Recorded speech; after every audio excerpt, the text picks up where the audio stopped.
Facebook.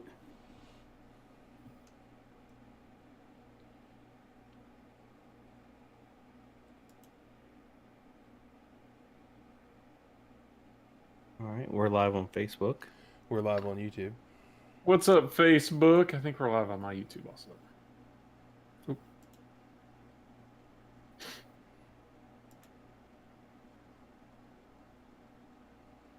And let's see we got everything lined up here. Craig's in here and recording like a good recording bot.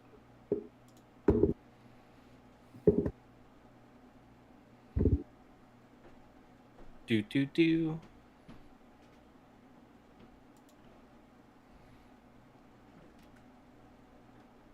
All right, let's get our Facebook feed shared to the public. Got to get those 109 viewers again.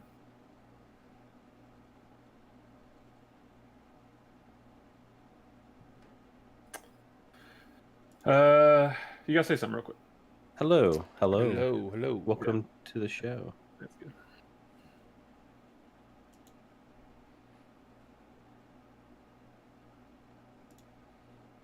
Oh man.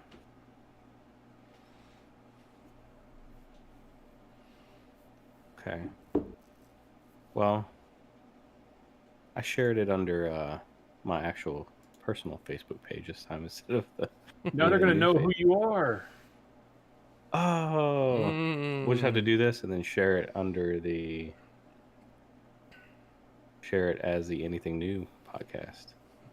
Or I could just cancel this one and start a new one. What do you think? Group decision. I don't know how any of that works. I'll let you guys decide. They don't care. All right, we'll just do this. Okay.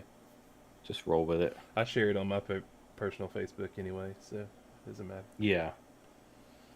Do you want to do Scouts Honor before I kind of change that? No, I'll do it at the end. I'll do all my dumb comic book stuff last. It's a comic book I just thought I'd mention real quick. Well, okay. Well. Oh, because you were going to talk about. Never mind. My bad. Yeah. It's okay. Yep. Nope. Yep. Nope. Change it back.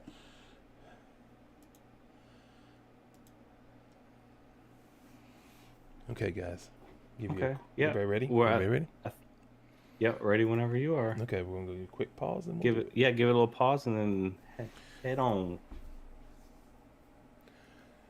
Welcome to Anything New. My name is Opey, and as always, I'm here with my buddy James. Sorry, Pete. Hello, friends. And Matt. What's up? Anything New is a podcast where we talk about anything new in our lives that we've been using, perusing, or consuming. Guys, how's it going this week? Good. I'm ready to start a new week. Yeah, episode 23, guys. 23, the GOAT episode, the Jordan episode. The Jordan episode. This has to be the best ever. Oh, wow. Thanks for the pressure that I'm hosting.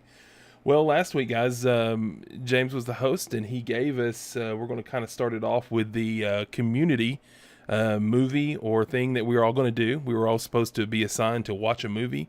The movie was Never Grow Old. That was on the Amazon Prime, starring John Cusack, one of my personal favorite actors, and he was in a lot of movies I like, and Matt likes him too. I was able to watch the movie. I actually sat down with the fam and watched the movie. My wife and my father-in-law both. We sat down in the living room, and one day after supper and turned the thing on. He's a fan of westerns, and it was a western movie. It's a modern western. I mean, it's filmed modernly, but tell me what you think. Who wants to go first? Well, let me give a little rundown on exactly what we saw. Okay, so you're right. This was a western, 1800s. Emil Hirsch, great actor. I don't know if I like Emil Hirsch a lot. Yeah, I do too. He's great. Yeah. He almost in this movie, especially, he kind of looked like a thinner Jack Black. He did. Hair long. I thought There's the a few same times. thing. Really? Yes, I got a Jack Black vibe and a younger, thinner Jack Black vibe with his beard and his long hair. Yep, I did too. Anyway, so Emil Hirsch, he's what was the movie where he went into the wild, right? Where the guy goes on kind of like a he goes off into Alaska and then ends up starving to death. at that bus. And I then don't think I've seen that. Eddie I guess I don't need to Vedder now. Eddie Vedder did a whole album, acoustic album about it. You don't remember that? Into the Wild or Into the Wilderness, something like that. Okay. Anyway, that's Emil Hirsch, great actor. So Speed Racer. He was Speed Racer. Was Come he on. Speed Was he? Racer? I Yeah. didn't know that. Okay. Wait, there was a Speed Racer movie? Yeah. Live Okay. action Speed Racer. The Wachowski brothers did it, or they were the Wachowski brothers at the time, I think. Good point. So, okay, 1800s. So Emil Hirsch is Patrick Tate. He's a carpenter. He's an undertaker. So wears a couple hats. So apparently he's traveling across the country, right, with his wife, 2 kids. They stop in a small town. You don't actually see this, but this is kind of just, you learn this. Well, that's their story. That's how they got to that town. They want to get to California. That's kind of like, back in the 1800s, everybody's trying to get to California for their riches, gold rush. They end up stopping in this little town, kind of making their homestead. Well, the town has kind of been, at the point where we catch up, the town has kind of been, I don't want to say taken over, but it's under new law of the church. So like these Protestant church people have built a new church. You can tell it's new because it looks like new wood. Did you guys pick up on that? Yeah, it was. Like the town was kind of like new. old wood, and then there's a brand new wood. Looks like it was just built, right? So yeah. the They pick up preacher- on the new church building. I didn't notice that. Mhm. Yeah, so the preacher has kind of ran out all the riffraff in town. Mhm. Like, I guess there was like a saloon. Yep. Yeah, closed the saloon, ran out all the whores, all that stuff. Yeah. All the alcohol. Ladies Yep. gambling. Ladies of the night. Yep. They So- that whores was their word, not mine. Right. So the funny thing is, so Emil Hirsch still has this dream. We'll call him Patrick since that's his name on there. Patrick still has this dream of going to California, right? Talking to his wife. And I thought it was kind of cool. He's from Ireland. She's from France. So they're Yeah, that was Yeah. cool. I like that. that was cool. So they're trying to get to California. They stop there, doing their thing. He's still trying to talk his wife into moving on. He still has this passion of getting out there, and she's the one. She's kind of all in the church, and she's like, Mm-hmm. we're safe here. This is where we need to be. But at the time, as an undertaker, there's no saloon in town. Mm-hmm. He's kind of, there's not a lot of business. Right. Right. That's double-edged sword, isn't it? Right. So then we kind of get introduced to John Cusack's character, Dutch Albert, which is a great Western name, right? Dutch. Yeah. Dutch. Yeah. You just Yeah. think like, and you can tell just right from the beginning, Dutch is a no nonsense type of dude, right? Yep. So he comes into the town and he pretty much takes over the saloon that had been shut down, the hotel where the saloon is, and says, I'm gonna reopen this bad boy. Goes, gets him some ladies of the night and opens it back up to the dismay of the church, right? So now it's like all hell's broken loose, right? And the saloon is directly across the street street. from the church. So Yeah. while they're trying to have church on Sundays, there's a bunch of Riffraff, riffraff going on over at the saloon, literally across the street. Yep. Right. So then Patrick just has like hand over fist. He's kind of, well, he didn't really want to make friends with Dutch, because Patrick's he doesn't seem to me at the beginning like a very violent kind of person. He's more of just okay, Yeah. whatever you say. And Dutch kind of uses that and takes Patrick and, because he knows he's the Undertaker and kind of wants him on his side because he's going to have to be burying some people probably without the law knowing, Mm-hmm. So that's kind of what happened. Patrick starts burying all these people through the show, through the movie, and Dutch is just laying waste to all these people that maybe owed him money, or Mm-hmm. he's shooting up people in the saloon. I thought that the cinematography was awesome. They did a great job of like really making you feel like you were in this drabby, Oh my goodness, the dark, rain, wet, the I- mud. cold.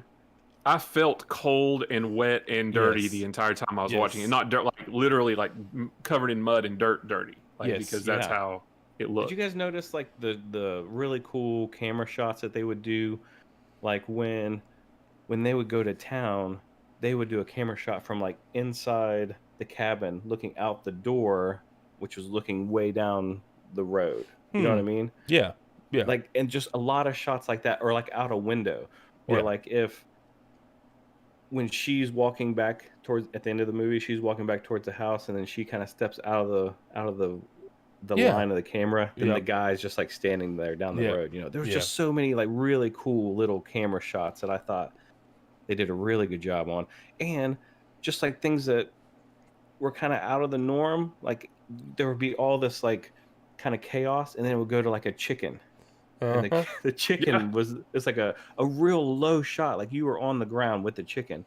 It wasn't just like a shot of a chicken far away. You were like right up on the chicken down below, and the chicken was kind of like looking a little spazzy, you know. Mm-hmm. Just I thought the cinematography was top notch. But I mean, what about the end, right? Like we've come to find out, you know, there's like this dichotomy of the preacher, Yes. the sheriff, and the outlaw, right? Those are like the three guys that are kind of like all button heads. Yep. And then it's the preacher who kind of loses his marbles Yep. and burns down the whole saloon. Yes, with people in it. How many people? They didn't even show how many people that guy had killed. Mm-hmm. You know, so that was kind of crazy. You know, but I mean, I guess do we want to give away the ending here? I guess we kind of already have, right? Like a little bit. Yeah, we'll spoil it. You know, if you don't want to hear it, maybe mute us or skip. If you're listening to it in audio form, maybe just skip ahead or something. But yeah, but poor old Patrick kind of has a showdown. Well, the Dutch's crew has a real fondness for Patrick's wife, right? And they kind of come for her, and she puts up a good fight. Ends up taking the one guy out, right? Yep. And then Patrick kind of knows he has to go and fight, and that you could tell like that was just something that he didn't really want to do. Of course. But I thought it was really telling how in the beginning Patrick wanted to leave. Yeah. And then things shifted. Dutch comes to town, and then Patrick's wife is like saying, "We got to go. We got to get out of here." And then at that point he's like, you know, "No, we're doing pretty good. You know, we don't need to go." And then I think that at that point where those people who were traveling through, that young couple that were probably a lot like Patrick and his wife when they first got there, and he sees them get killed by Dutch. Well, he doesn't see them get killed by Dutch, but they die at the saloon. Mm-hmm. He kind of, at that point, he's like, you know, he kind of makes up his mind that he's got to get out of there. Yeah. I mean, I thought it was a great movie. What was your?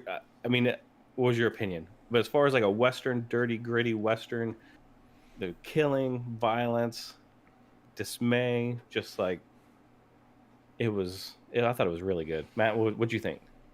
I thought that, let's say, you know, here my thought of the movie is if you wanted to watch a movie on Amazon Prime, but you didn't know which movie you wanted to watch, so you wrote down a list of every movie on Amazon Prime, and then you closed your eyes, and then just like pointed to a random one. This movie is definitely one of the ones you could have picked via a random pick. I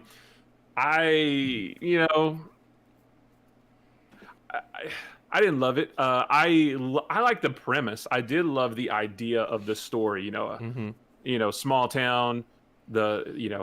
Undertaker is doing he's doing his thing there, and then a sort of a bandit comes in and sort of takes control of the town, but it isn't what I thought it was going to be at all. I thought it crawled along at a snail's pace, and normally it doesn't. Like, I don't have to have Michael Bay explosion movies every time. I just love a good story. I will watch any movie of any kind as long as I'm into the story, and I liked the story, but I just thought I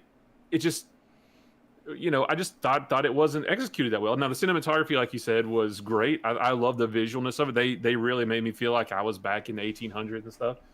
But it was literally a 90-minute movie that took 17 hours to watch. And when it was over, I wasn't mad that I watched it, but I was like, that is definitely a movie that I never would have watched had it not been for this. And I'm not mad that I watched it, but I also would not have missed anything if I had never watched it. So, but a couple things I picked up on was I actually kind of thought once Dutch comes in and, we're like, oh, okay, here's the bad guy, and here but then he's like, I'm going to open the saloon and I'm going to open this and that. And I started kind of wondering, who's the bad guy here? Yeah. Is it Dutch, or like, is it the preacher, or the preacher, because he shut everything down. He ran the town into the ground, like he closed down the saloon and put a bunch of people out of work. And so for a while I was like, now that's kind of interesting, because maybe John Cusack's not the bad guy. Well, John Cusack was the bad guy because he killed people, and but he also kind of brought prosperity back to the town a little bit. So, I kind of thought that was interesting. Yeah, but what you said about the preacher burning the church down, that was crazy. I just didn't love it, just because I don't. When we first talked about it, I was like, well, I don't like Westerns and I don't like John Cusack, so I'm probably not going to like this. I didn't feel like this was a Western movie. Right. I thought this was a period piece. Yeah. This was a period film. Yeah. It wasn't a Western. So that probably helped me enjoy it maybe a little bit more than I would have. But period piece is a good word for it. Yeah. It was not bad at all.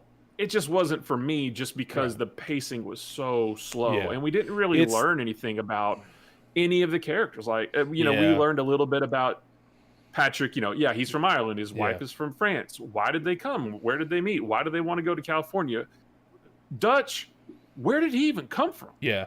What's his backstory? Tell me a little bit more about him and his crew. Like, we didn't learn, so it made it hard for me to really care about any of the characters except for maybe Patrick. So it was fine, but I didn't love it. It was definitely slow. I enjoyed it. It did. Yeah, I felt like I was glad it was over when it was over.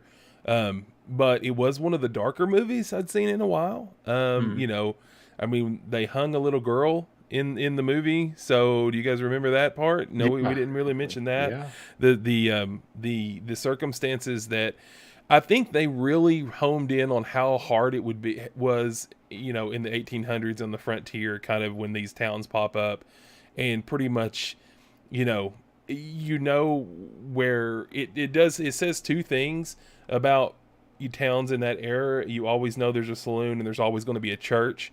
It kind of had a, that good versus evil, but you're right. The preacher in the beginning don't always act like they're good, because it's more fire and brimstone preaching back then than it was. I kind of got a little bit of, there would be blood kind of feel. Of course, that movie's just awesome. And, a little bit, of course, it wasn't a Tombstone or anything like that by any means, right. But I liked the characters. I didn't love John Cusack as that role at all. I wanted, like you said, to know a little bit more about his crew.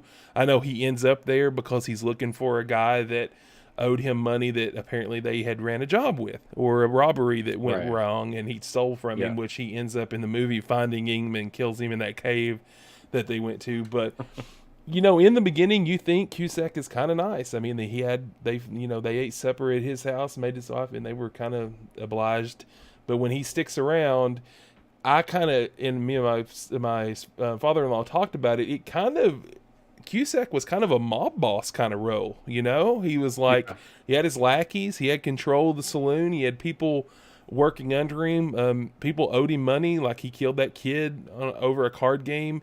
That stuff. You're right. It was a period piece. It showed, the conflict between the church and what people at that time did. There wasn't a lot to do, I guess, out then. So drinking and, and women of the, ladies of the night were things that men did, I guess. So you had those options. I thought it was when Patrick told his wife that the church is the one that threw the lady out on the street, and that's why her and her daughter were starving. It's like, I think the preacher had control of that town so much that they kind of blackballed them out of the town, and then they had to come to Dutch for work. and that's what happened. Is they had to go work for him with the rest of his women, and the girl who how old, I mean, I don't know, did it say how old she was? No, I mean, No, they I mean, she played was her a up to little maybe she's girl. just like She was- probably 15. Yeah. or She was so, at least you know? teenager. She Yeah. wasn't like a kid. But then when she kills the guy because she, wasn't going to go through with it, then they went through with the hanging. That was kind of, That was rough. Yeah, That was I rough. thought at that moment, because Patrick was the one who made the gallows. I thought, oh, he's gonna like have a change of heart, and he's gonna make it to where the trap door is jammed and doesn't open, or she's gonna fall through, but he rigged it to where the rope's gonna break or something. I kind of like thought, that'll buy her more time. I kind of thought that there might be some. I was like, okay, he's going to get to her and say, listen, when you fall through, something's going to catch, or your feet are going to touch the ground or something, but act like you're dead because I'm the Undertaker and I'll let you out, get you out of there. But the gunfights weren't great. I mean, I expected a real massive like gunfight at the end, but he when up the scatter gun and just cut old Dutch in half with it. That was kind of crazy. He filled it full of nails, and when he goes, it's like when you have your hero, your main character, go into a gun store in any other movie, and they pull out a shotgun or a blunderbuss. I mean, it's like it was kind of anticlimactic a little bit. I mean, it did its job, but you get one shot. But I did.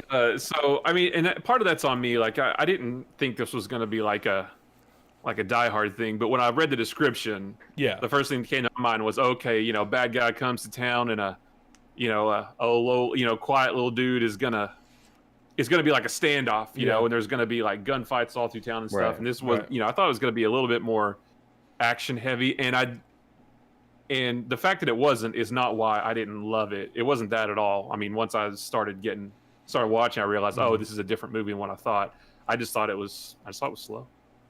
Yeah, it was a little slow. I had thought the ending could have been a little bit better. Mm-hmm. I would like if I would have done the ending. This is how I would have had it done. So Patrick comes back right to his house after he leaves thinking his wife is probably dead. Right? He leaves, kills Dutch, comes back with a mortal gunshot wound in his stomach. Right? He's got minutes to live. Comes back and he sits down on his porch just like he did.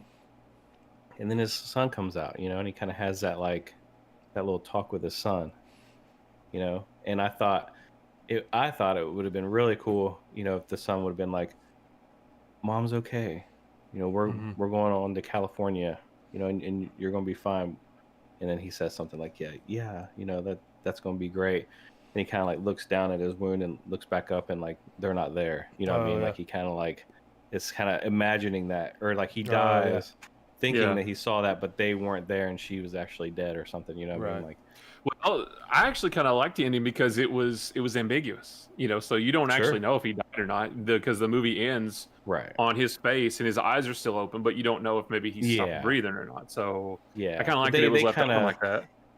That whole conversation was that that he was just minutes away from dying. Yeah, for sure. But you never know. Maybe he went to California and opened his own saloon. We can think that. But I thought it was good. It's not going to win any awards, but it just goes to show kind of like that time that we're in. When this was released in 2019. So I mean, most of 2020 we weren't able to really see that much stuff. So it's just kind of one of those movies that kind of went under the radar for me. I would have watched it in 2019 if I knew that it had come out. Yeah. So, but I thought it was pretty good. Yeah, great guys. So you want to know what I'm picking for next week? You want to go ahead and go with that? Know? So I'm going to pick an older movie. Well, of course, this is a 2018 movie, so it's not totally old. Going way back. Yeah, Time Machine. So it's on Netflix, and it is a Pedro Pascal movie. Okay, and tell me if you've seen it. But the movie's called Prospect. Oh, it's like a sci-fi movie, right? Right, it's a sci-fi movie. Have you seen it? No. I have not seen it either. Okay, good. Our buddy Tim watched it when it first hit Netflix, and he said that we all should watch it, and I don't think anybody did. So yeah, I always meant to. I think it's on Hulu too. I think it's actually in my watch list on Hulu. I think it's on Blockbuster. It is on Blockbuster as well, but it's got Sophie Thatcher in it, and Pedro Pascal. And of course, we've seen Pedro Pascal in Wonder Woman and The Mandalorian and Game of Thrones. and Game of Thrones. So he's one of those up and comers, and yeah. So good pick. Wanted to watch. I always it, intended to watch that. and we will watch it. And here, I'll give you real quick what it says on Netflix. A father and daughter travel to an alien moon in search of a valuable gem, but are forced to alter their plans when a nefarious outlaw gets involved. Ooh, And it won some awards. It's got. I was gonna say this is Never Grow Old in space. Yeah. So That Yeah, sounds good good. pick. We'll Yeah, watch that. definitely. I always intended on watching that. So we'll yeah, watch good it pick. for next week, and we'll let everybody know. We'll put that out there for everybody that's listening. Just find one of our social medias, or when you're listening to the stream, it's Prospect with Pedro Pascal on Netflix. Moving on, guys. Nice. Let's see. What do we got on the notes for the next? All right. Looks like we've got Unhinged. Unhinged. Who's got Unhinged? That's a movie that I watched yesterday on Saturday, and it's a movie starring Russell Crowe. Okay. And he fights in this gladiatorial arena, and no, I'm just kidding. Wait. No, so basically, it's this woman honks at this guy who's having a really, really bad day, and they're at a red light. He's in front of her. She's behind him. He doesn't go when the light turns green. She honks at him. He's having a really bad day. He's a little bit unstable, and he proceeds to make her life that day a living hell. Oh gosh. Oh, I've seen this. he may or may not kill for this. people. That kind of thing. So it's a thriller, not a horror movie, but it's a thriller, and it takes place over the course of just a day. Mm-hmm. But it's one of those, everywhere she honks. She's having a bad day too. She's all stressed out. The very beginning of the movie, you see him do something that's very bad, so you automatically know this guy's a little bit unhinged. It's not that he's a bad guy. He's a bad guy, but the movie very, very quickly establishes that he's a little bit maybe mentally unbalanced or something like that. You see that like the opening scene. That's established, and then when she interacts with him, he takes his aggressions out on her. Follows her around town all day. He manages to steal her phone, so he gets all of her contacts. He starts reading through her messages. Whoa! So he everybody's life is on their phone now, and so he knows all about her by going through her messages and reading her emails and stuff like that. And he terrorizes her. He terrorizes the people that are close to her. Her son, her brother, her friends, that kind of thing. And it's a highly, highly implausible movie. Like, this would never happen in real life. Like, the cops would have been all over him so fast. But I got to say, it was really suspenseful. Like, it was way better than I thought it would be. So this movie, Unhinged, and Never Grow Old are both an hour and a half. It took me 3 weeks to watch Never Grow Old nonstop because that's how long that movie really was. Unhinged was an hour and a half, and it was over in like 20 minutes. Like, it was just so it was really suspenseful though. Like, it kept me on the edge of my seat. Like I said, it would never really happen. Everybody, because he does so much stuff out in public. It all happens during the daytime, so it's not like he's this. Yeah, it's not like he's this Michael Myers killer slinking around in the night. He's just a guy who's a little bit unstable. And having a real bad day after doing something really bad. And but he does so much bad stuff in public that everywhere he went, the cops would have been called. I mean, they were called, but it took them a really long time to catch him. Did you ever see the Michael Douglas movie Falling Down? Yes. Kind of sounds like something like that a little bit. Oh, like, yeah. It's been a long time since I've seen that, but it's like similar. Normal dude, just been putting up with so much bull crap, and then just this is a little. He's not really a normal. I don't know. See, we don't really see much of him, his life before. So the movie opens on him doing something really, really bad, and it Gotcha. just sort of infers that Do you- he's had bad stuff. Do you guys remember the movie Phone Booth with Colin Farrell? Yeah, that's a good Oh movie. yeah. Yeah, that's It a was. suspenseful one that happened. Do you know it took them in 9 one day. days to film that? Whoa. They shot the whole thing in 9 days. Yeah. That's crazy. But so yeah, I watched this when I saw the previews a while back. I want to say that it came out. I want to say it was the first movie that hit theaters after the COVID stuff, because I remember Russell Crowe putting a video on Instagram or something saying this movie, this is not going to streaming. This is definitely going to theaters. You're definitely gonna, see how unhinged this guy or something like that. He put up something emotionally. But so when I saw that, I was like, oh, that sounds interesting. The story sounds interesting. It's probably going to be dumb, but I'm going to watch it anyway. But it was really suspenseful. Like, it kept me on the edge of my seat. It kept me entertained. Nice. You do have You to shake should- your brain at the door because, like I said, you wouldn't. This would never happen in real life. It would never get this far in real life. But yeah, it was. I was very, very. I was entertained. I was Maybe you should've- entertained. Maybe you should have saved this one for one of our group watches. Why are you going out watching all these new movies without waiting on us? What's going on, bro? Because I don't want to. I already don't tell you guys anytime I get anything because I have to save it for this. I was sitting there last night. I was like, I had that thought. I was like, I really want to watch this. I have the hankering to watch this right now, but I really should wait a week. I was like, nah, I just gotta watch it. But actually, and only because I already have mine picked out for when I host next week. So. Oh, nice. Yeah, so that's not a problem. But you should watch it though anyway, even though it's not our community watch. You should watch it. I went down to our local Blockbuster and watched it there, and it's good. I mean, it's. I just thought it was really, really entertaining. I liked it. Awesome. That sounds great. I want to real quick before we move on to something else here. I just want to pop in with a little sports break. The Browns are up 28-0. 28-0 on the poo-poo Steelers. So if we got any Steelers fans out there, I don't care. You can just not listen to us anymore. I don't know how much what time they're in the game now, but it was 28-0 in the first quarter. Yeah, there's like 10 minutes to go in the half, I think, first half. Okay. That's awesome though. Good for the Browns, man. Yeah, all these Browns. teams, that's what is awesome about football. Because it seems like, at least to me, baseball and basketball, especially in college, it's the same old teams all the time. Well, especially college football. It's always the same. Yeah.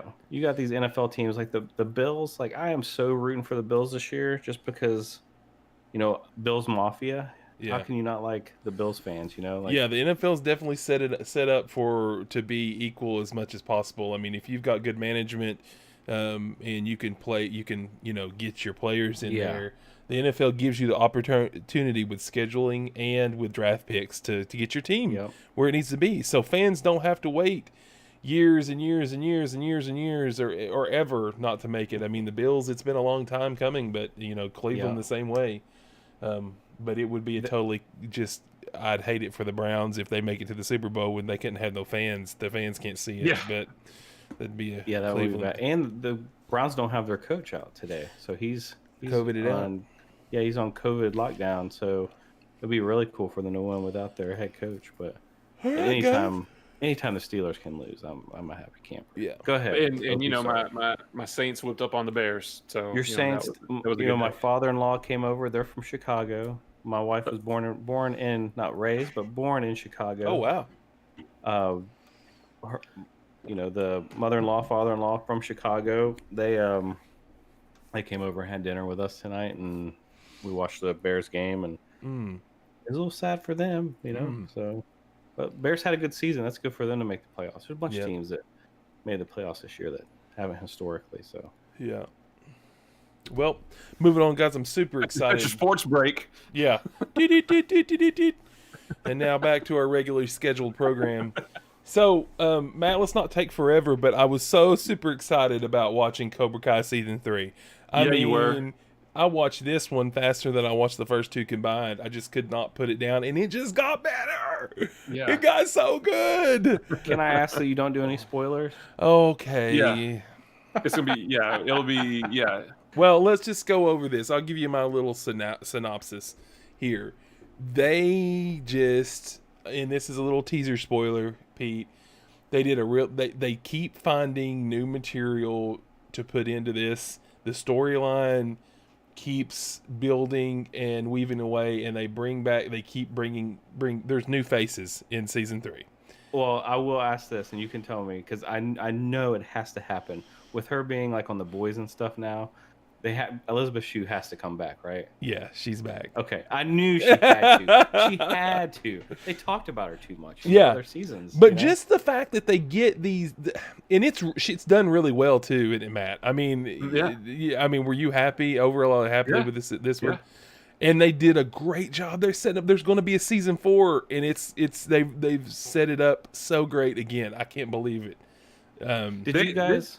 This show does a good job of they could have so easily made this show about Daniel and Johnny and oh yeah, by the way, there's kids too.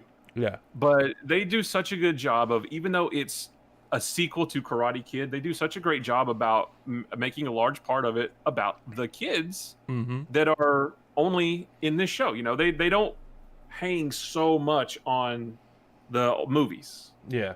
You know, they could have based everything around the movies, but they don't. That's the butter that holds the bread together. But they do a great job of giving a lot of time to its own story, its own cast of characters.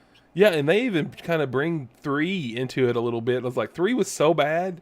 Why? I mean, how can you do that? But he kind of gets a lesson in there on 3. But yeah, this season I finished it all, and I can't wait for the next season to come out. It's going to be so good.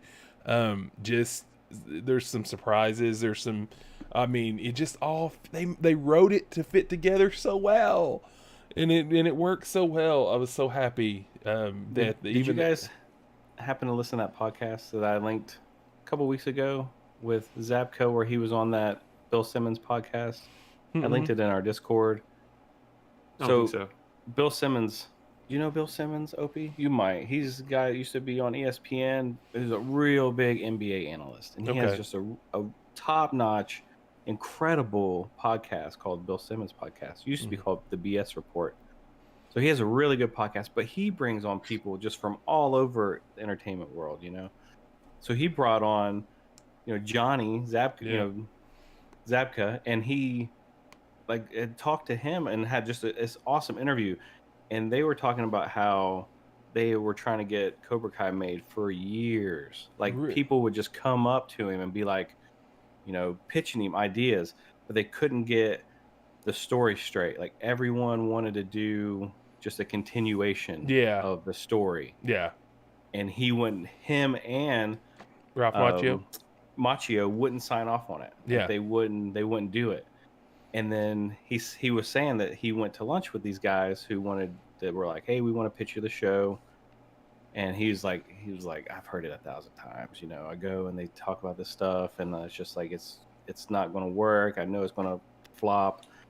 And he said, he sat down and had lunch with these guys, and by the end he's calling Macchio on his phone, dude, you got to hear this. We got to do this. Listen to this story, And it's just from there it was just gold. Matt, yep. Macchio, I saw an interview with him on something recent. I can't remember what, and they asked him how hard did they have to work to get you to sign on to this? And he said not too much. But he said, I've heard so many pitches over the years, and I've always said no because it just never sounded good until this one. He's like, when I heard this one, I was like, yeah, that sounds pretty good. It was perfect the way that they set all this up, to resurrect this story and to flip it the way they did, but then kind of bring it all back. They did such a good job. They did. Bravo. And bravo. Matt, the part. This is not a spoiler. Well, it is kind of, but go ahead. Matt, I don't care. Matt, the part where Johnny gets on Facebook was hilarious. I told you when you get to that part. So hilarious.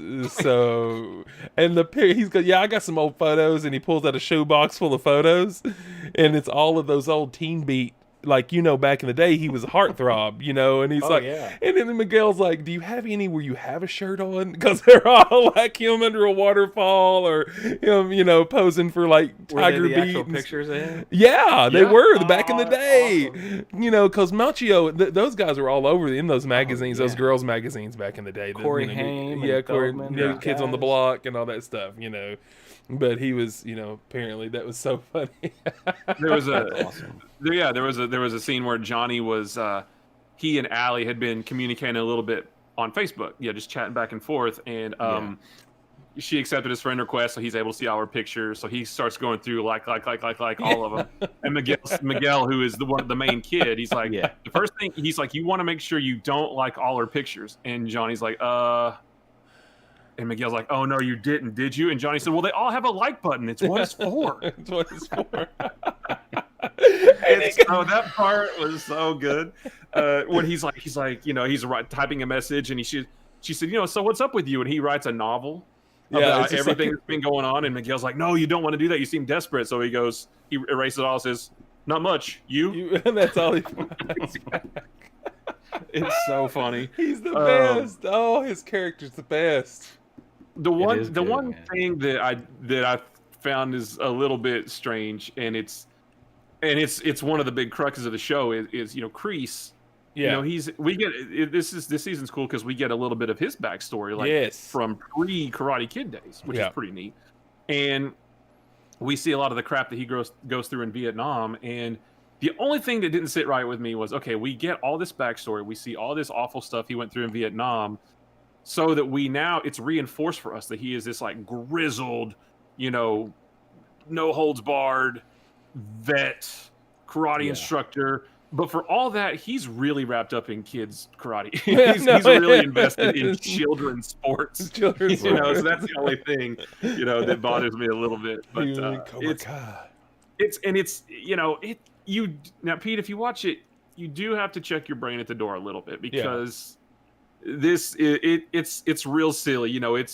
It's one of those that skirts dangerously close to.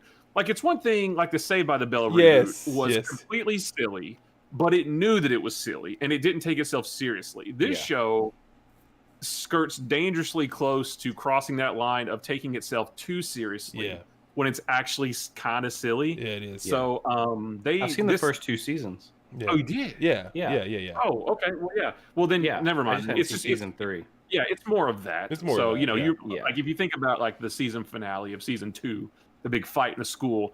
Yeah. It's pretty dramatic, but it was also kind of silly, but it wasn't meant to be silly. It was meant to be serious. Yeah. This is more of that. It could, if they're not careful, they could go too far, but so far they're walking the line pretty good. Okay. But it's super good. You can knock it out in 5 hours. The episode's half an hour. Yeah, I love those, like, where they're like 26-minute episodes, Yeah. I love those. Yeah, Just Jeff, like you start watching it, you look up, and you're already done. Like, rolling into the next one. All right, Matt Scott, moving on. You got some comic book banter for us? Yeah, I just wanted to mention this one thing. It won't take me long to talk about this, but I read a new comic from a company called Aftershock. They've been putting out a couple of good books that I've sort of latched onto. So they're kind of like a publisher that I'm sort of watching, sort of up and coming, putting out some good stories. But I read a book called Scout's Honor, and I try not to talk about comics too much on this, because I could go all day. But I do like to tell you guys and anybody listening about interesting stories that you might find, just things that you might find to be an interesting story, not superheroes or anything like that. Non-traditional. So non-traditional, just like it's just a good story. Yeah. So there's a book just came out last week called Scout's Honor, and it's post-apocalyptic. So it takes place right around 280 or maybe 260, close to 300 years after a bomb is dropped and wiped out half of the existence or whatever. It's your typical post-apocalyptic thing. But there's apparently different factions, I guess, because we stick with one main group, but then we realize there's another faction. So I guess that's going to open up as the series goes on. But the group of people that we stick with, they found an old Boy Scouts manual, and basically adopt it as their Bible. Like they adopted it as their entire way of life. And be prepared and help others and I can't. There's like 6 different tenets that they live by, and they come from a Boy Scout manual.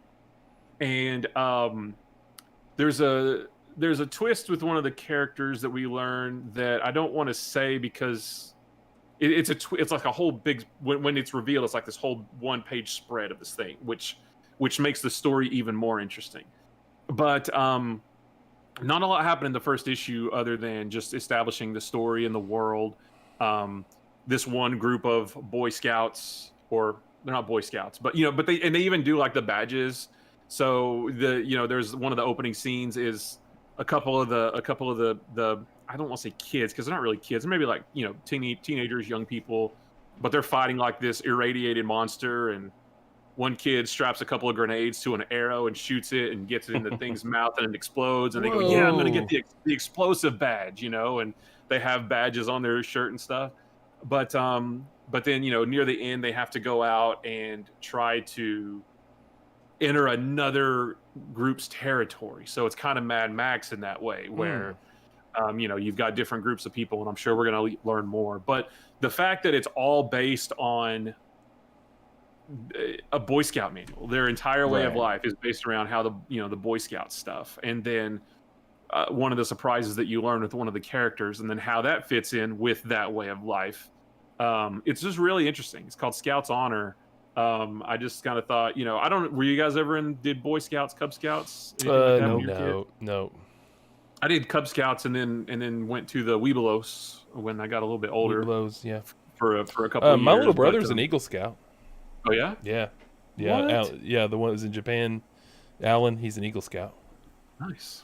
I think he listens to the podcast, so I think he was close to getting an Eagle Scout. Alan, let me know when you listen to this. There's a big difference in almost and doing. Well, so. I don't know if he got his Eagle Scout, but he was in the Boy Scouts. But yeah, shout out, Alan, you might want to pick this comic up and read it. It'd be kind of cool. So it's Scouts Honor. Yeah. And it's Boy Scouts in post-apocalyptic world.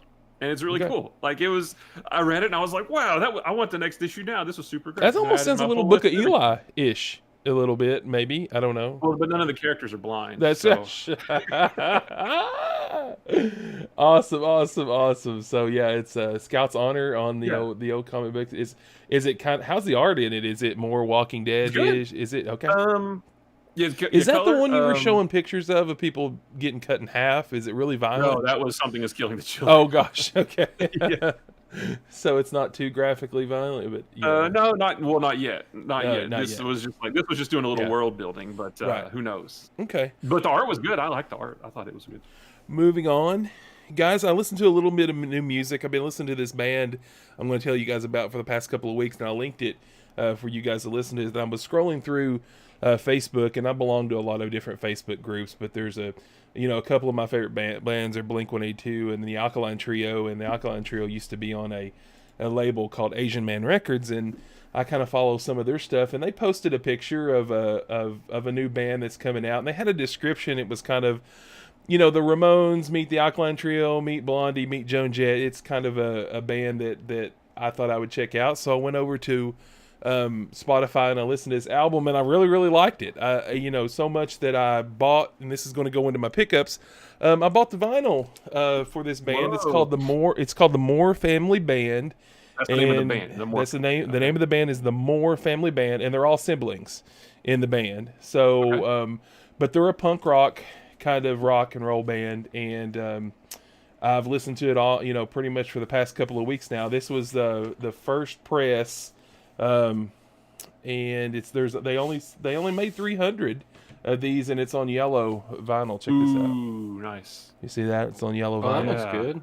Yeah, that looks awesome. So did you get that? Was that one of the Walmart vinyls? No. I ordered this directly from their link that they put in Facebook. Very cool. And it was cheaper. It was like $18 for records run about $20 nowadays. But I just liked them so much from listening to them. I thought I'd grab it. I like this. I like a lot of the bands that are on this label. but it was just something I reached out there for, and it was brand new, so I thought I'd tell you guys about it on the podcast. Now, James, I know you listened to a little bit of it. What'd you think?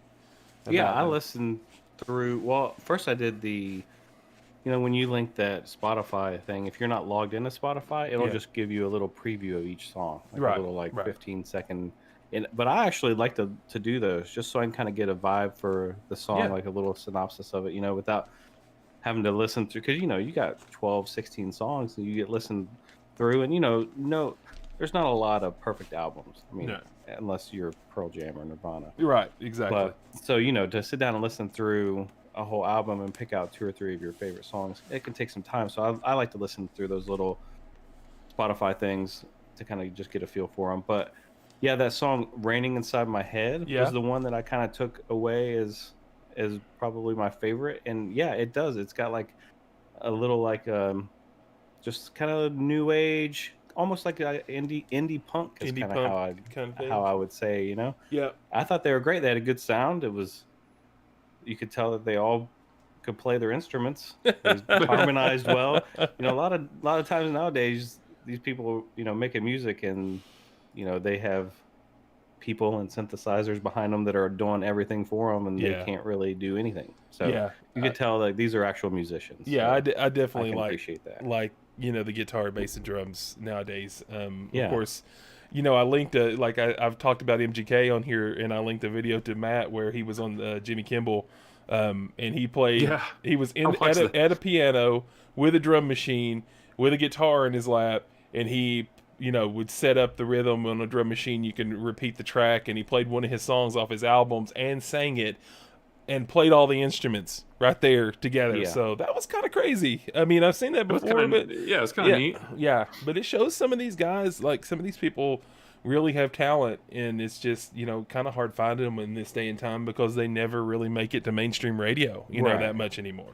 Yeah, if you're not talking about your Rolex and your Land Rover and platinum grills, you're not going to get any playtime. And mumbling offbeat. Yeah. Yes. So I definitely try to give the little guys on kids. I like that they're a 3-piece band too. Yeah. And you could tell like in the recording, there's a lot more going on and a lot of songs. So they probably they're mixing in other people that are in the recording studio. But yeah, they're a 3-piece band. So like a lot of the stuff that they do, you can just kind of tell it feels good. It's a good band. Yeah, they can play. I like giving the little bands a chance, supporting, independent labels and things like that. And whenever, like I know, like you back in the day when we were buying CDs new off the shelf, when that was a thing, you look for imports, you look for indie label stuff, and hopefully support them.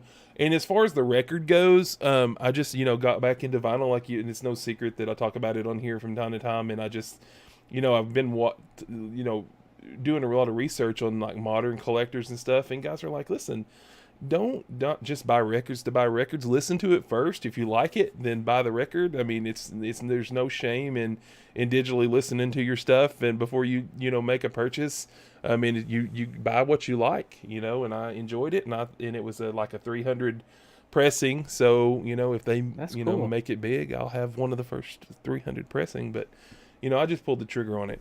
Some more. Hold on real quick. That's so cool. Like I didn't listen to it, but you and I have extremely similar tastes in music. Yep. And I fully intended to when I saw that on there, because I would never would have listened to Machine Gun Kelly. Yep. If you hadn't mentioned it. So like when I saw that on the show notes, I was like, oh, okay. If Opie's found more new music, then I'm gonna try. I just completely forgot. I didn't listen to it, but it's kind of funny that you mentioned. You like to, you in 2020, you got back into vinyl, and you like to find these little sort of smaller bands and support smaller bands and smaller labels. Because I like, not to take everything back to like comics, but like that's what I did with comics in 2020. I got back into collecting comics, and then now, just like with the one I talked about a minute ago, I'm like really into finding small publishers, small little indie books. Mm-hmm. The kind that you almost have to ask your store to order, because if you don't, they won't get any because they're so small. Yeah.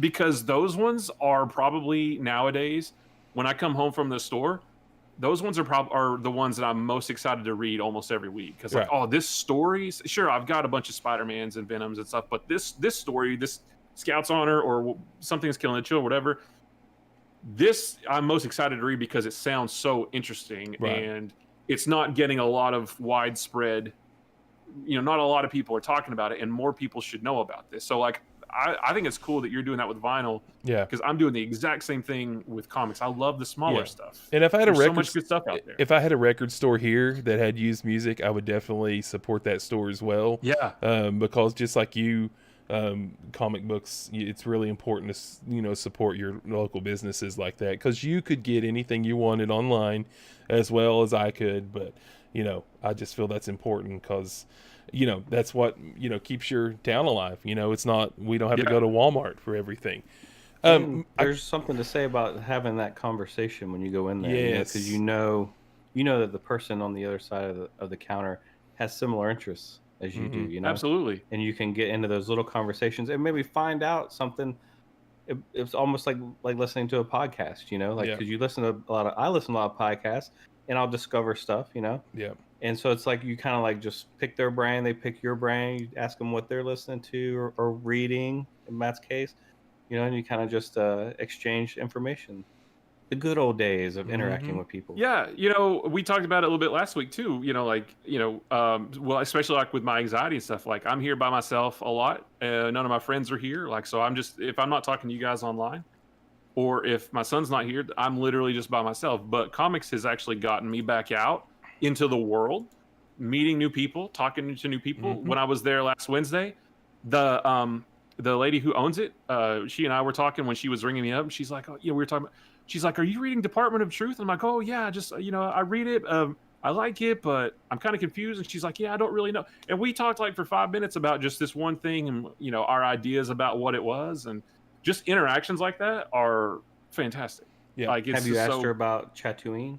Have you asked her about it? No, I need to. I need to ask her. But but yeah, I at like midnight last night, I submitted them an order. The thing I was doing last night when you guys were playing the thing we'll talk about next week. I was making my list, and I emailed them a list of probably 36 comics to order over the course that are coming out over the course of the next few months.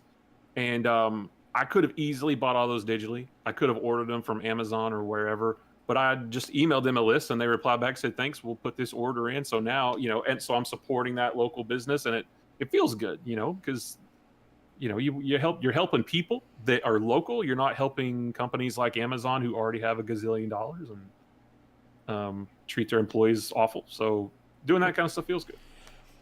Okay, sounds good. I got a couple more pickups. I got I got a big announcement first before I go on to the next pickup, and you guys will be totally excited to hear this. I already told you this in Discord, but I went into my Goodwill the other day. It's one of my getting places. Secret on here, and they had a price change. And Goodwill often does this. They'll change their prices on different things in the store. Like they'll raise something on like shirts or jeans, and they'll lower it on furniture or media.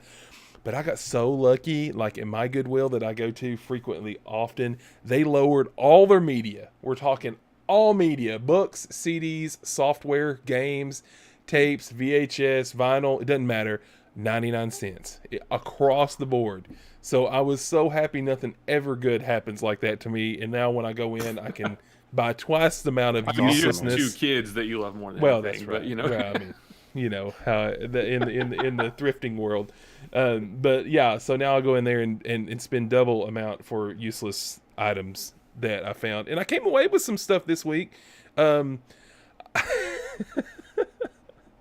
So I finished up the Holy Collection of Lord of the Rings media by finding the Return of the King on VHS. And did you guys know that this was a double?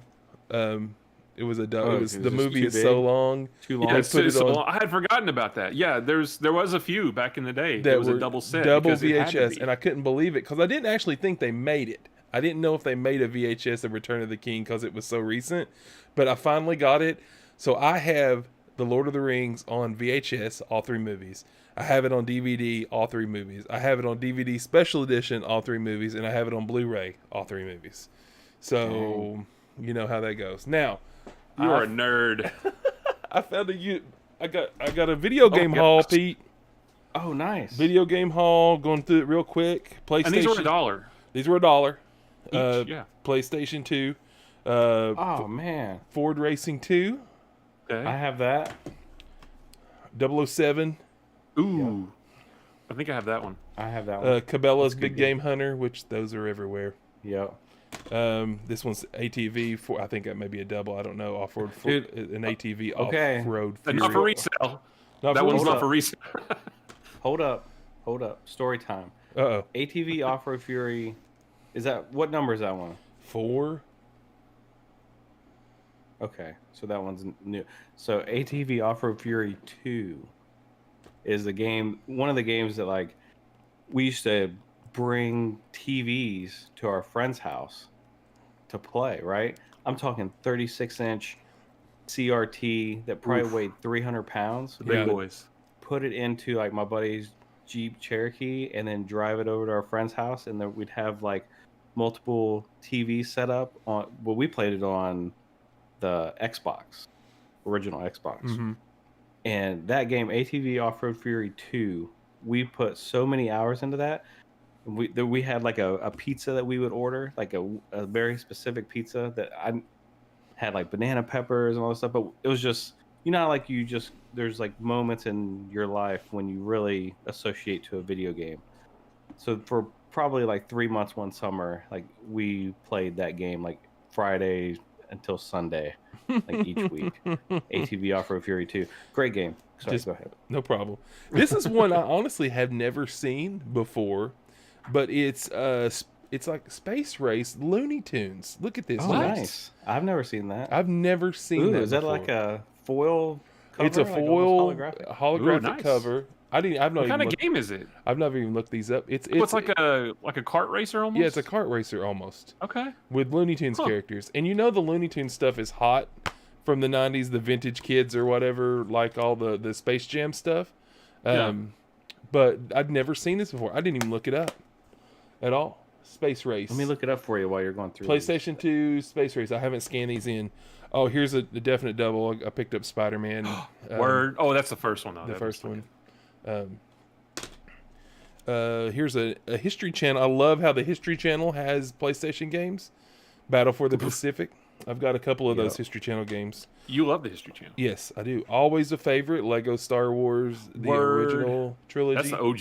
That's the OG Lego. And for Star Wars. $1, I'm picking this stuff up in case I have doubles. I'm giving them to you guys.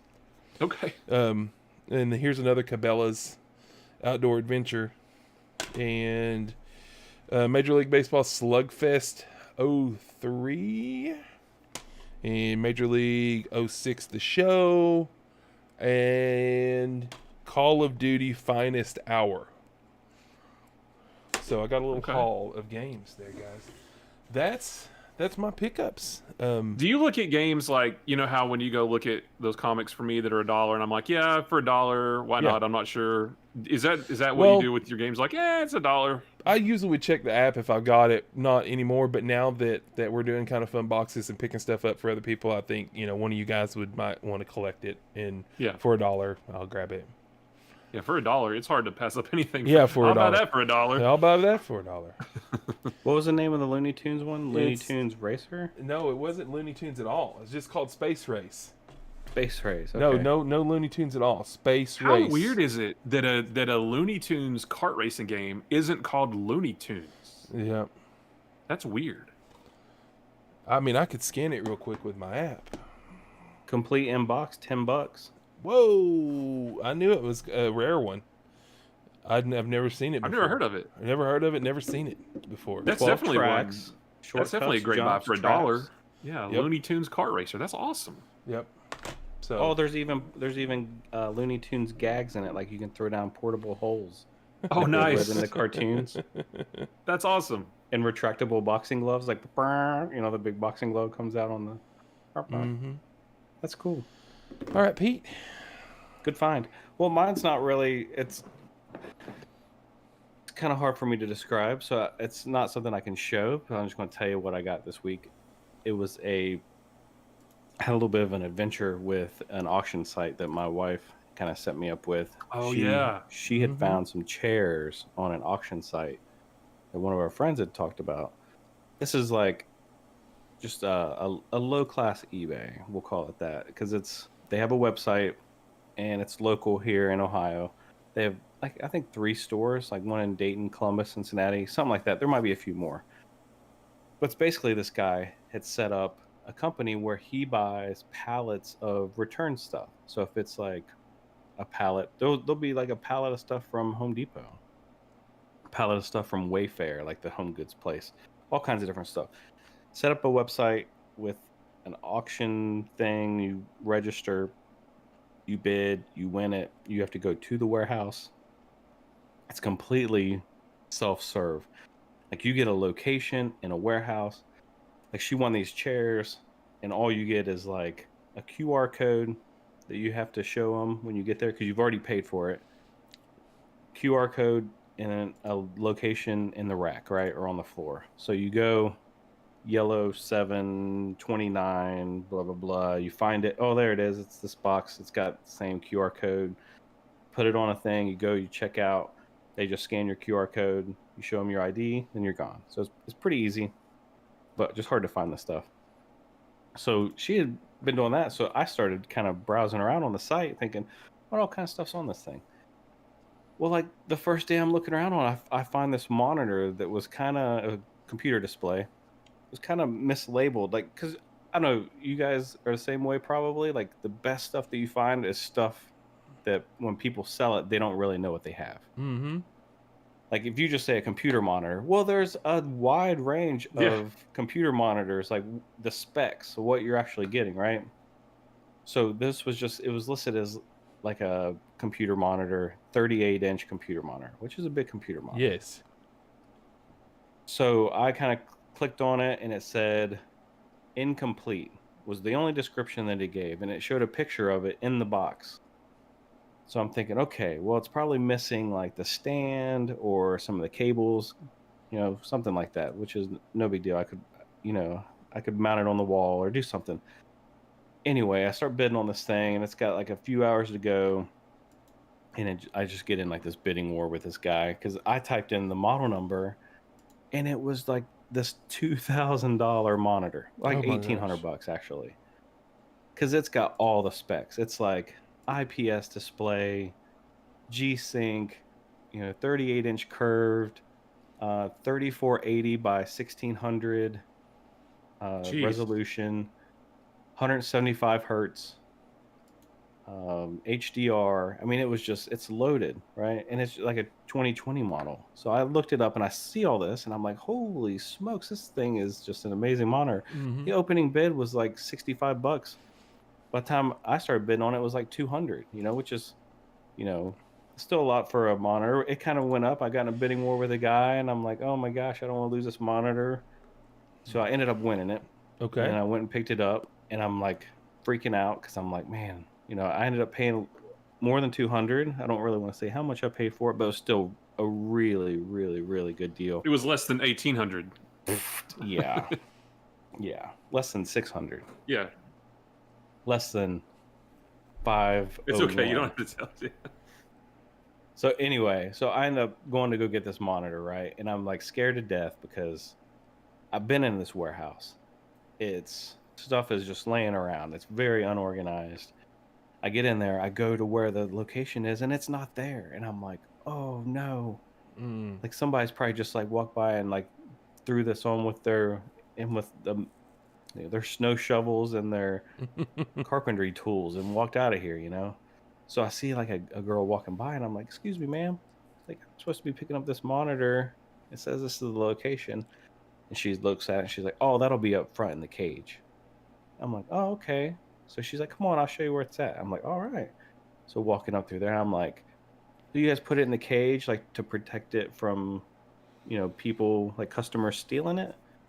She's like, no, we put it in the cage to keep the employees from stealing it. And I'm like, oh, okay. She's like, you have to have a manager to check anything out from the cage. I'm like, oh, okay. So I get up there and in the cage, there's like, big high dollar, like, power equipment, maybe Yeah. like Yeah. saws and stuff that's just like not your run of the mill $40-$50 stuff. So I get it, and I'm like kind of still freaking out. I'm like, is this thing even going to turn on? Like I'm kind of worried about it. So she's like, hey, there's a power strip right over there. Just go plug it in and see if it turns on. I'm like, okay. So I go over there and I open the box, and I remember it saying it was incomplete. Open it up, stands there, monitors there, still in the foam, but no power cable. Well, my son has an LG monitor, so I took his power cable with me, put it in my pocket, because that's how smart I am.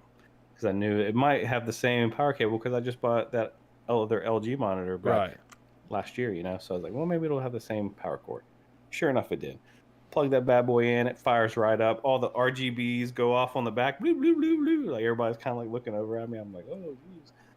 So I unplugged it, took it home, and fired it up, and it's running great. Played video games on it all weekend. So that's my story. Got a big monitor, super cheap, on an auction site, and I was scared to death the whole time. Had anxiety. And my heart was like racing driving down there. And I actually driven down there the day before and was going to get it, and they told me it wasn't ready, and I had to come back the next day. And it was like a 35-40 minute drive. So it was a lot of time investment. I was just scared it was not going to work. I wouldn't probably not recommend buying electronics on this place, just because you never know what you're going to get, but in this case it worked out for me, so I'm happy. Yeah, and don't they have like a no returns or no refund policy? Yeah, absolutely. Yeah, anything it'll say on the website, if it's new in box, then supposedly there's a warranty. If it's an open box item like what I got, then there's no warranty on the item. So dang. Yeah. So yeah, you showed us you kind of turned your webcam around and kind of showed it to us. It's a really nice looking monitor. It pales afterwards. It pales in comparison to the one he already had. If you thought the one he had was big, this one is bigger than that one. So it's pretty awesome. Why don't you take pictures of? I haven't even seen your setup. Why don't you take a picture and put it in the Discord? I will. Well, yeah, it's a beautiful monitor. I'm really blessed and lucky that I've found it. What brand is it? LG. It's an LG. Okay. Yeah. It's I went. There's like a few like guys that we watch. Like Linus. He did a review on it. And loved it. And there's other guys that have done reviews on YouTube, and I watched those like the night before, and I'm just like giddy, like a little schoolboy. Just like, oh my gosh, please let me get this, and it work out. Because it. I could turn around right now and sell this thing and make some serious money, but I'm not going to, because I got a good deal on it and I love it, and hopefully it's a monitor that I have for the next 5-6 years or so, I guess. Very nice, very nice. That's my pickup. Awesome. Nice. Well, guys, that's the end of it. I think we'll call it if there's nothing else you guys want to say. Oh, hey, real quick, truck update. Whoa. Ooh, trucker pillar. All right. It's fine, I guess. Your oil? Little oil issue? Yeah. I guess it's fine. I drove it last Wednesday when I went to the comic store. That was the first time I'd driven it since the Friday before, when I noticed the burning smell, just because I just didn't go anywhere, so I hadn't driven it. When I first turned it on, I smelled it a little bit, not as powerful, and it sort of went away. And I kept smelling it a little bit every time I started my truck, just for a little bit, so almost like it was like just getting rid of residual whatever. But yeah, I checked my oil, it was fine. I mean, it's still I've noticed like one new drop of oil in my garage since the last time I drove it, but like it's like one, like if you just put it out of a dropper, there was one drop. But it was probably a little overspill on your engine that got hot, but it seems to be fine. You would go crazy if you were me right now, or married to me, actually, because it's driving Diana crazy. Is I have a really slow leak in one of my tires. Like really slow leak, but it drives Diana crazy because she keeps telling me to go get my tire replaced, because we have like road hazard warranty on the tires, right? I got them at Costco like a year or so ago. So it's like I'll get in, turn on the truck, she'll be in the passenger seat, and then I'll go like ding ding ding, and I look down and it's got like the little low tire indicator, and then it pops up with the tire pressure, and all the tires will be like 35, and then this one will be like 24, like the front left. And then I'll hop out and I'll pump it up. We have like a Air compressor. air compressor in the garage. You know that I Yeah. use for like all the. If you have a swimming pool, you have to have an air compressor. You can't blow them things up. with your Yeah. mouth, you know. So basketballs, bicycle tires and Yukon tires. I end up having to pump this thing up about every 5 days. It started out really slow, and now it's like I have to pump it up like every 5 days. Like I have to go. I just need to make an appointment to get Well, it done. no, But actually, I wouldn't be nervous. I would fit in with you because I'm the guy who, instead of getting things fixed and taken care of, I just deal with it. My refrigerator is still freezing stuff sometimes, and I just like random bottles of water will be frozen, and I just sit them out on the counter, let them thaw, and then I put them back in. Like, that's awesome. I just deal with stuff, So I don't know, but yeah, so. Truck seems to be fine. I had, That's like I awesome, said, it was driving me crazy. Anxiety was flaring up and everything. And most of the time, when my anxiety flares up about stuff like that, not all the time, but the majority of the time, it ends up being kind of nothing. Oh, that was silly to worry about that. And this seems like it's one of them. Knock on wood. And I'll go out tomorrow, and probably my front end will be all busted up. But yeah, it seemed okay. Awesome. All right, guys. Well, that's it for episode 23. We thank everybody for listening, watching, or downloading. Matt, if you want to go through the social medias real quick, we'll call it a episode. We'll call it a show. Yeah, if you want to follow us on Twitter, you can do so at anythingnewcast. On Instagram, it's anythingnewpodcast. If you want to send us an email, you can do so at anythingnewpodcast@gmail.com. We still got some games to give away. Game codes for anybody who sends us an email about anything, basically. If you want to watch the show either live on Sunday nights or the archives, you can hit us up on our YouTube channel. We've got a bit.ly link. It's bit.ly/anythingnewyt. Excuse me. And then join us on our Discord to see Pete's awesome monitor. You can access that bit.ly/anythingnewdiscord and the number 1 on the end. And that'll get you there. Awesome. And in Facebook, you can just search Anything New Podcast on Facebook, and that'll take you right there. All right. Everyone, be sure to watch Prospect on Netflix. Join us in the discussion next week, either through social media or live while we're talking about it. And if there's nothing else, guys, just say a shout out, and we'll call it a night. Yep. Thanks for listening, guys. All right. Yep. Everyone, See ya. have a good one. See ya. Goodbye. All right. Craig is gone. Thank you.